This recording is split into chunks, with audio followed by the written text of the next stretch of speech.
Jadi begini, Ustadz tahu kan selama ini saya cukup kewalahan menghadapi Aisyah yang sangat sulit diatur. Jika tidak keberatan, saya ingin minta Ustadz untuk menikahi Aisyah. Pinta Kiai pada Ustadz Zaki yang sedang menghadap di ruangannya.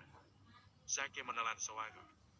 Ia tahu betul Aisyah adalah gadis nakal yang sangat sulit diatur. Pada orang tuanya yang merupakan kiai sekaligus pemimpin pondok pesantren saja membangkang.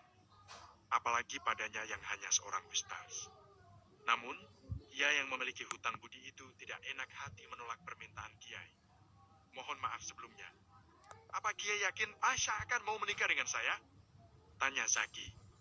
Mengenai masalah itu biar menjadi urusan saya. Yang terpenting saat ini, Ustadz bersedia atau tidak? Kiai balik bertanya. Jujur saja, di usia saya yang sudah tidak muda ini, saya kewalahan menghadapi tingkah anak itu. Oleh karena itu, saya mohon bantuan pada Ustadz dengan menikahinya. Sebab, tidak mungkin Ustadz menuntunnya secara pribadi karena kalian bukan mahrum. Jelas Kiai.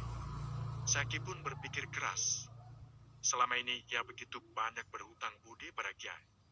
Ia pun bisa menjadi seperti sekarang berkat Kiai yang menyekolahkannya sampai ke Mesir. Rasanya sangat tidak pantas jika dia menolaknya begitu saja. Tapi bagaimana jika ternyata saya gagal? Kiai, tanya Zaki.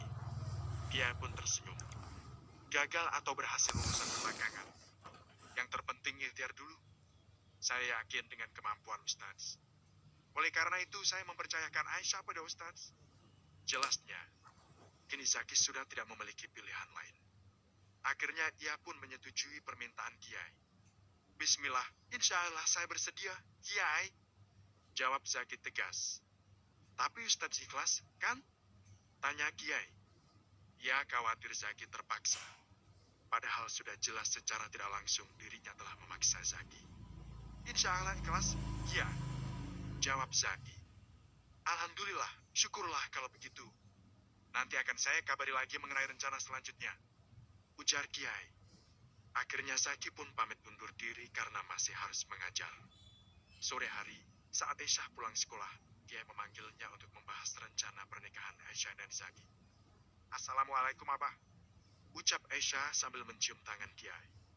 Waalaikumsalam, bagaimana sekolahnya? Tanya Kiai. Ya, kayak biasa aja. Abah.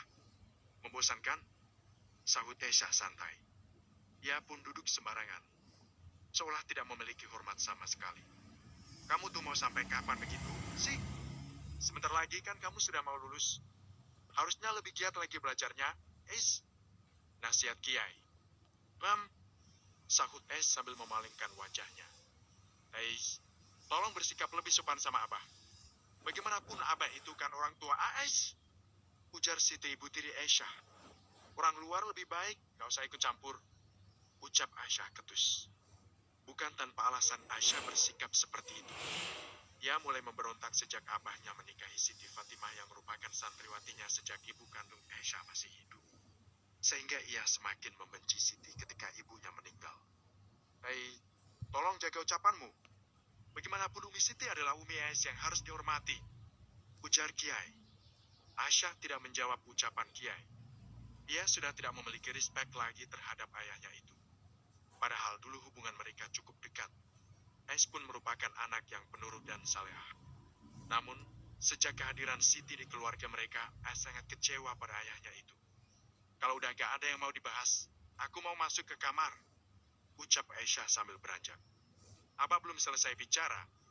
Duduk. Ucap Kiai tegas. Jika sudah seperti itu, Aisyah tidak dapat menolaknya lagi. Ia pun duduk dan mendengarkan ucapan abahnya. Minggu depan kamu akan menikah dengan Ustadz Zaki. Ucap Kiai. Dek, Aisyah terperanjat mendengar ucapan abahnya itu. Ia yang sejak tadi malas menatap abahnya itu pun langsung menoleh. Maksud abah apa? Ini sama sekali gak lucu. Bah, tanyanya. Abah tidak bercanda. Abah sudah mengatakannya pada Ustadz Zaki dan beliau setuju. Jadi Abah harap mulai sekarang kamu bisa lebih menjaga sikapmu. Pinta Kiai. Bah, aku tuh masih sekolah. Masa Abah tega nikahin aku? Apalagi aku harus nikah sama cowok yang usianya jauh lebih tua dari aku. Kalau emang Abah udah bosan ngurusin aku bilang aja. Aku siap angkat kaki dari rumah ini. Ancam Aisyah. Astagfirullah, ini semua demi kebaikan kamu. Kiai berusaha menahan emosinya. Kebaikan aku dari mananya? Bah, aku itu masih punya cita-cita. Aku pengen jadi wanita karir, keliling dunia dan sukses kayak orang lain. Bukan malah jadi istri Ustadz di usiaku yang masih muda ini. Abah gimana? Sih, Aisyah begitu menggebu-gebu. Meski Zaki tampan dan merupakan pria idaman para santriwati. Namun tidak dengan Aisyah. Baginya Zaki hanya orang yang pandai mencari muka karena selama ini Kiai selalu membanggakannya. Pokoknya keputusan Abah sudah bulat.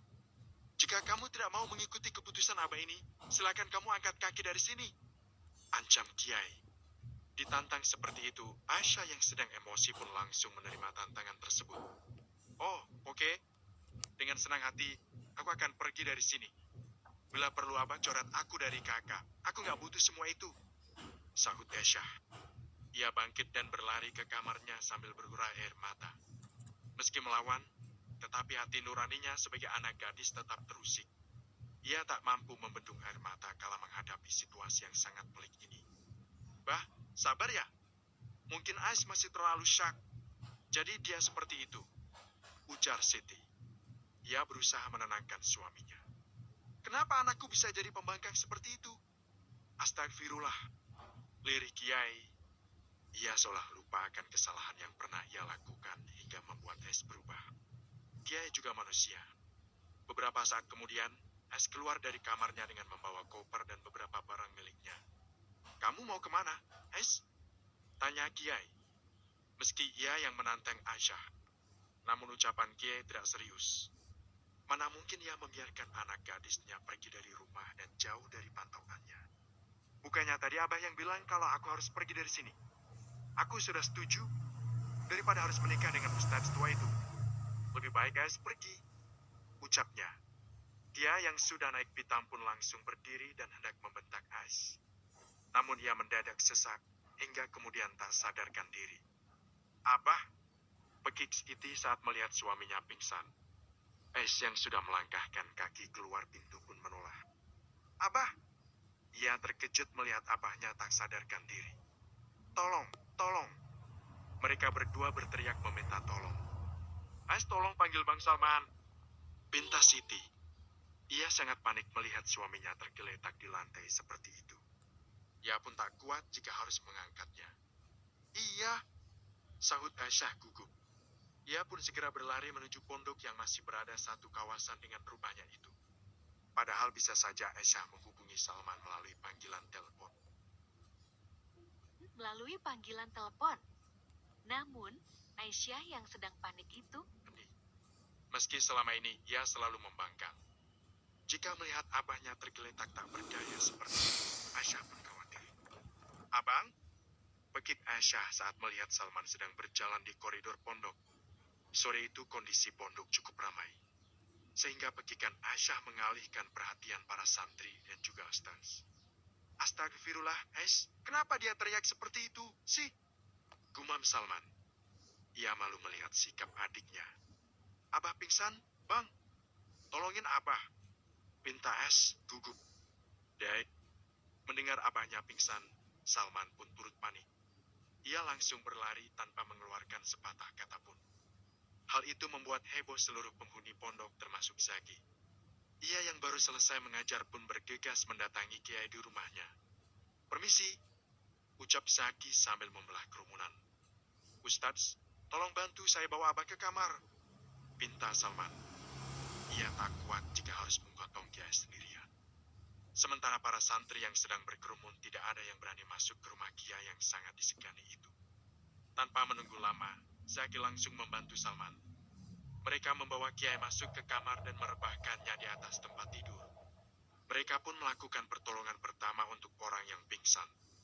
Beberapa saat kemudian, Kiai sudah sadar. Abah, Ais senang melihat ayahnya sadar. Ia pun langsung memeluk ayahnya itu. Ais, Abah tidak tahu usia Abah sampai kapan. Ucap Kiai. Abah jangan bilang begitu.